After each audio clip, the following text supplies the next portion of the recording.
어려운 뉴스는 쉽게, 복잡한 세상 소식은 간단하게 전해드리는 이슈펀치 시간입니다. 네, 오늘은 김종수 기자와 이승희 아나운서가 전해드립니다. 대통령 비서실장 임명을 둘러싼 설왕설래가 이어진 하루였습니다. 월급날 앞두고 연말정산 결과 때문에 월급쟁이들에게는 고심스러운 하루였기도 했죠. 한밤의 뉴스프리 이슈펀치, 오늘은 서로 통하지 않아 생기는 불통을 주제로 뉴스의 뜨거운 중심 찾아서 지금 출발합니다.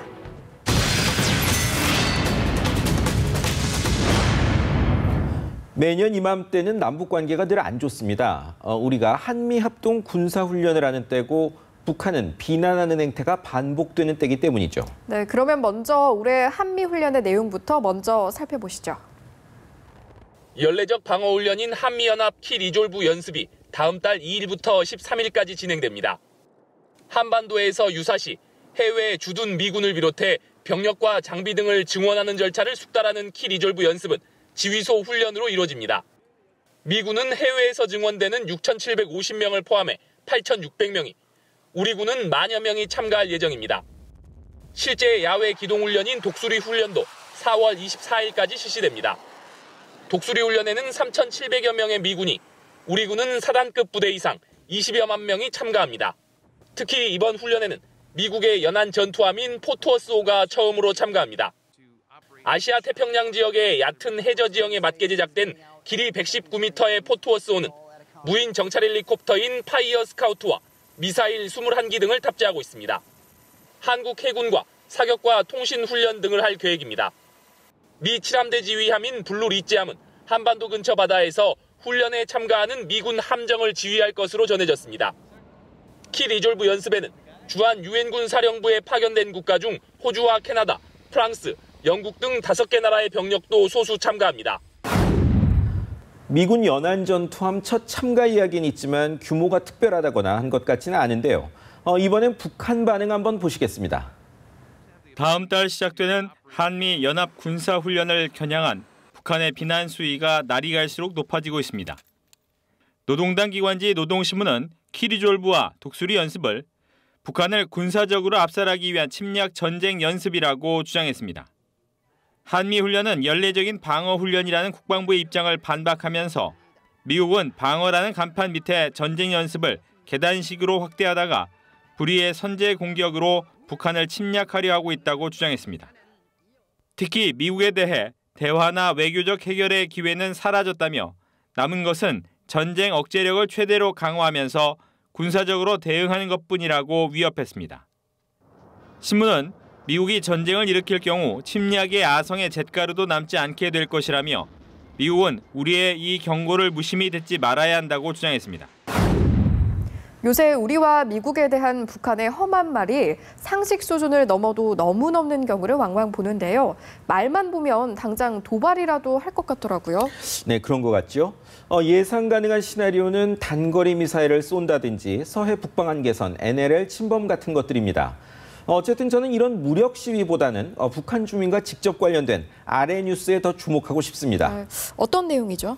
네, 북한이 병력 부족을 메우려고 여성도 군 의무 복무제를 한다는데요. 그 입대 기준이 안타까울 지경입니다. 한번 보시죠. 중국의 인민일보 인터넷판인 인민넷이 북한 여군의 입대 기준이 신장 142cm라고 소개했습니다. 인민넷은 북한 당국이 지원병제로 운영하던 여군을 최근 의무복무제인 징병제로 바꿨다면서 북한 여성 가운데 신장 142cm만 되면 모두 합격이라고 밝혔습니다. 우리나라 병무청이 여군 부사관의 신체검사 합격 기준을 155cm 이상 184cm 이하로 규정한 점으로 미뤄볼 때 남북한 여군 신임하사의 신장차는 최소 기준 13cm입니다.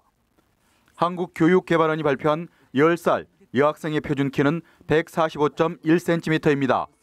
북한은 매년 4월과 8월 두 차례씩 여군 지원병을 모집했으나 최근 모든 연령대 여성들에 대한 신체 검사와 질병 검사를 마쳤고 전국적인 징병제 동원 사업을 진행하고 있습니다. 우리 10살 여학생 표준 키도 안 되는 사람도 다 징병한다고 하니 북한 주민의 사정을 알려주는 또 다른 징표가 아닌가 합니다. 네, 북은 병력이 부족해 142cm 여성까지 징집. 남쪽은 다문화 병사 GOP 투입. 너무 달라진 것 같아 걱정입니다. 이젠 소통을 위해 대화 쪽으로 한번 생각을 바꿔보는 건 어떻습니까?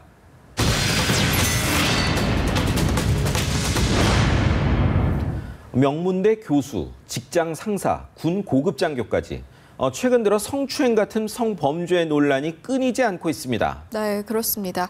그런데 오늘 성폭행과 관련해 눈에 띄는 법원의 판결 뉴스가 2건 있었는데요. 먼저 요새 종종 전해지는 성관계 촬영 관련 판결부터 보실까요? 2012년 당시 18살 여고생이었던 A양은 연인이었던 24살 김모 씨와 충남 보령의 대천해수욕장에 놀러가 근처 모텔에서 성관계를 했습니다. 동의를 얻어 성관계 장면을 휴대전화로 촬영한 김 씨는 이후 A양의 부탁에 따라 동영상을 삭제했습니다. 넉 달 후 A양이 다른 남성과 성관계를 했는지 김 씨가 다그치며 두 사람은 사이가 멀어졌고 A양을 흉기로 위협까지 한 김 씨는 결국 재판에 넘겨졌습니다. 아동청소년법에서 규정한 음란물 촬영 제작 혐의가 유죄로 인정될지가 재판의 핵심 쟁점이었습니다. 1, 2심은 김 씨에게 잇따라 무죄를 선고했습니다. 단순한 사적 보관을 위해 촬영됐다면 음란물을 제작한 것으로 볼 수 없다는 겁니다. 특히 2심 재판부는 13세 이상 청소년의 진정한 동의가 있고 단순히 개인적으로 보관할 목적의 영상이라면 보호받아야 할 사생활이라는 기준을 제시했습니다. 검찰이 잇따라 판결에 불복하며 사건은 대법원까지 올라갔고 대법원 역시 원심의 법리를 오해한 것은 없다며 김 씨의 아청법 위반에 대해 무죄를 선고했습니다. 최근 모 대기업 사장과 미인대회 출신 여성 간 성관계 영상을 둘러싼 협박 논란도 있었는데요. 동의가 있고 보관 목적이라면 사생활이란 판결이 주목됩니다. 네, 물론 이건 영상에 대한 판단이고요. 성폭행 혐의에 대해선 유죄 판결이 내려졌습니다. 그런데 이번엔 이해하기 힘든 법원의 결정 함께 보시죠. 얼마 전 친구와 술을 마시던 20살 A씨는 동석했던 친구의 직장 상사 37살 김모 씨한테 성폭행을 당할 뻔했다며 몸서리 쳤습니다. 식당 앞 CCTV에 찍힌 영상에도 A씨는 속옷만 입은 채 온몸에 상처가 나고 무릎에서 피를 흘리면서 도망치고 또 김 씨는 그런 A씨를 붙잡아 가슴과 배를 주무르는 모습이 고스란히 담겼습니다. 이튿날 경찰에 붙잡힌 김 씨는 성폭행할 생각이 전혀 없었는데 A씨가 자꾸 도망가서 바닥에 눕혔을 뿐이라고 주장했지만 경찰은 김 씨에 대해 강간치상 혐의로 구속영장을 신청했습니다. 하지만 법원 판단은 경찰과 달랐습니다. 사건 당일은 한겨울 추위가 가시지 않은 2월 초였는데도 영장 담당 판사는 김 씨가 강간을 위해 옷을 벗겼는지 피해자가 술에 취해 더워서 옷을 벗은 것인지 불분명하다며 구속영장을 기각했습니다. 또 A씨 몸에 난 상처에 대해서는 강간을 위한 상해인지 피해자 스스로 넘어져서 다친 것인지 명확하지 않다고 봤고 하의가 벗겨지지 않았다는 이유로 강간이 이루어졌을 가능성을 낮게 봤습니다. 아무리 봐도 이건 좀 이해가 안 되는데요. 네, 그렇습니다. 물론 범인 10명을 놓쳐도 억울한 사람 1명을 만들면 안 된다는 말은 있습니다만 속옷만 입고 피 흘리며 도망치는데 한겨울에 더워서 옷을 벗은 것인지 불분명하다는 건 납득이 잘 안 되더라고요. 네, 동감입니다. 복잡한 사건에 엄격한 법 논리를 적용한 경우를 일부만 떼보면 상식과 조금 다른 판결이나 결정이 나오는 경우가 왕왕 있긴 합니다. 하지만 이건 그런 경우는 아닌 것 같은데요. 향후 수사 과정을 저희도 잘 지켜보겠습니다.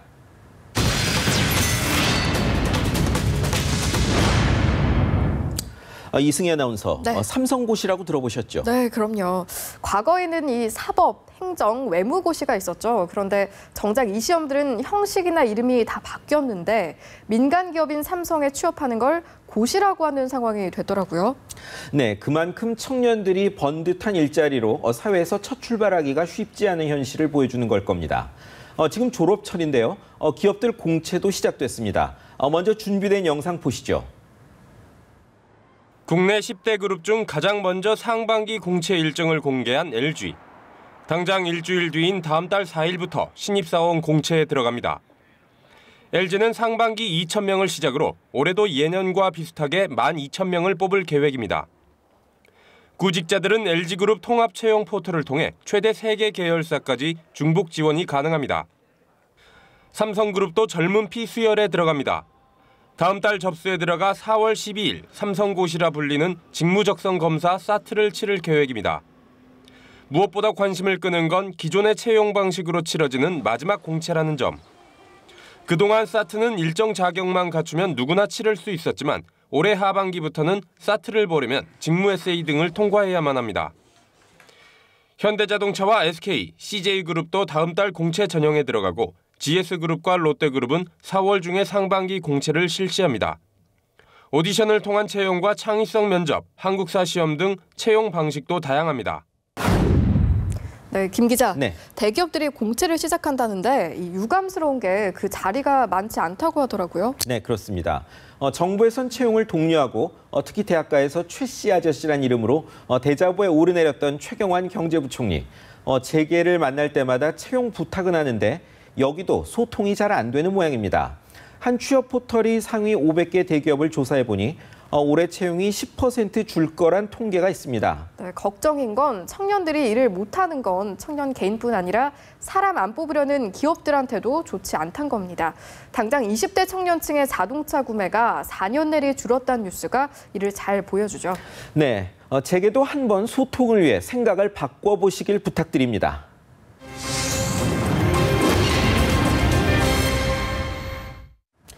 지금 이 시대를 공감의 시대라고 하죠. 공감이 그만큼 이 사회를 이끌어가는데 중요한 자질이 되고 있다는 이야기일 겁니다. 네, 공감은 곧 소통이기도 합니다. 올해는 남북도, 정치도, 경제에서도 모두 공감과 소통으로 한 걸음 더 나아갈 수 있기를 기대합니다. 오늘은 여기서 물러가겠습니다. 고맙습니다.